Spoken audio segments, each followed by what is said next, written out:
Assalamualaikum warahmatullahi wabarakatuh. Pada momen ini saya ingin membahas pada pendekatan sosiologi, yakni ilmu sosial dan humaniora. Jadi tentang ilmu sosial dan humaniora. Nah, dari pendekatan ini nanti larinya memang pada sosiologi agama. Nah, dari lihat studi Islam ini, sosiologi mempunyai arti atau makna sebelum untuk dielaborasi pada Islam study, maka pendekatan pada sosiologi adalah pendekatan yang melihat pada peranata sosial. Peranata adalah sistem norma atau aturan-aturan mengenai aktivitas masyarakat. Sementara sosial secara sederhana adalah masyarakat itu sendiri, yaitu entitas dari orang-orang yang ada pada suatu daerah.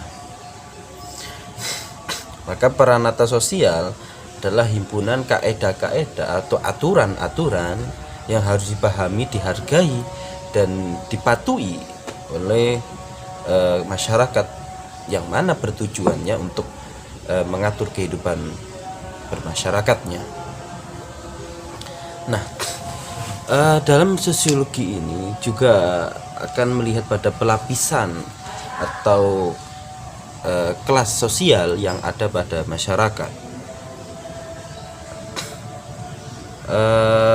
Untuk secara hierarki, dalam artian ada yang di atas, ada yang di bawah, itu dilihat atas tinggi rendahnya, adanya orang-orang yang berdarah biru, ada yang superior dan inferior, ada yang unggul, ada priai, dan sebagainya. Nah, kalau dilihat pelapisan ini dalam melihat muncul ada yang di atas, ada yang di bawah, ada yang bangsawan, ada yang non bangsawan. Pelapisan ini kalau kita lihat ada dua, ada yang otomatis, ada yang tidak. Artinya memang ada kesengajaan disusun atas pelapisan atau hierarki itu sendiri. Kalau otomatis itu biasanya orang yang kalau di jalur Islam yaitu sufla, tangan di atas itu lebih baik daripada tangan di bawah.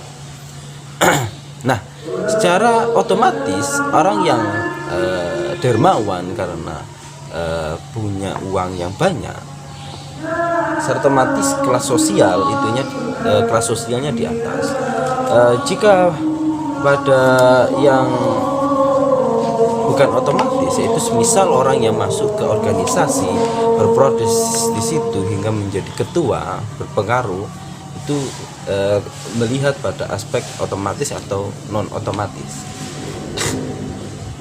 Adapun jika sistem lapisan sifatnya tertutup sama tidak, itu ada juga. Artinya sifat yang lain dari kelas atau kelas sosial itu sendiri ada yang tertutup dan ada yang terbuka.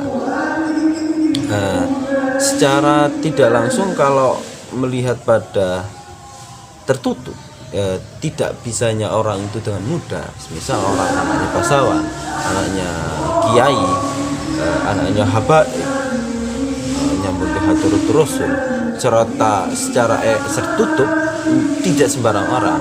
Beda kalau sebaliknya yang terbuka, pada faktor yang sistemnya itu bisa cepat berubah, maka itu sifatnya tertutup.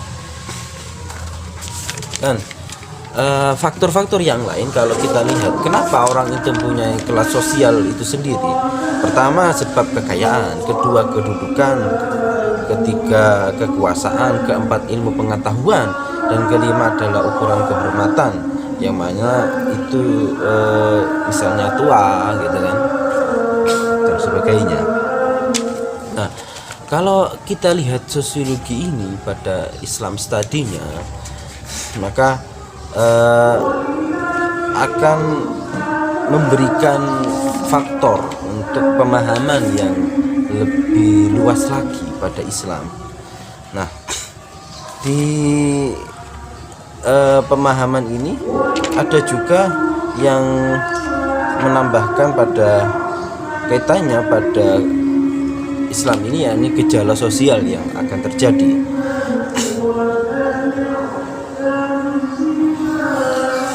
Nah, kita melihat secara entitas Islam sebagai agama dan gejala sosial yang itu memang dari atau ada terjadi dan timbulnya dari masyarakat. Maka di sini ada dua kubu, artinya itu sosial itu sendiri yang itu memang dibentuk oleh masyarakat, dan agama Islam itu sendiri yang telah terbentuk oleh Allah dan juga Rasulnya. Maka kajian ini berposisi pada independent variabel maupun dependent variabel.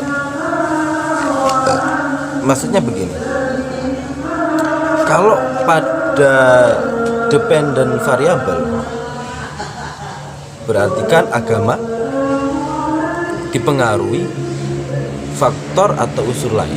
Jadi agama secara dependent itu dipengaruhi.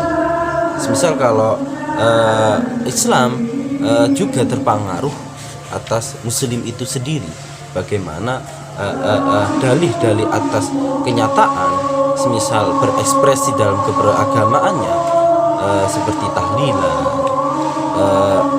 atau perkawinan yang di Yogyakarta, semisal dengan suatu budayanya.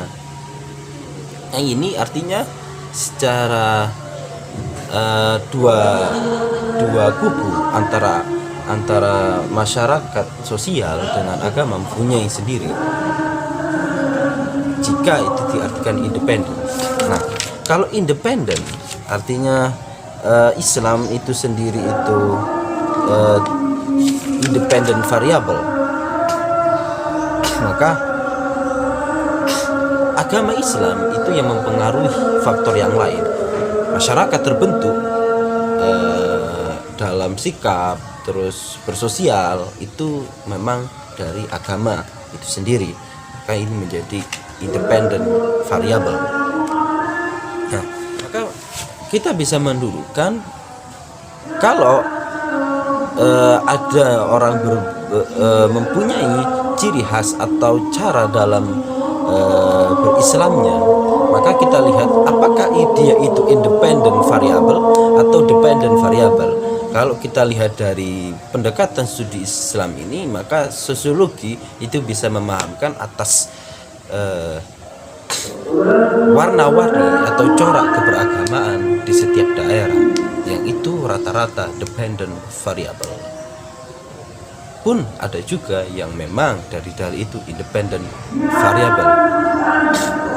Oke, terima kasih. Jangan lupa like and subscribe. Wassalamualaikum warahmatullahi wabarakatuh.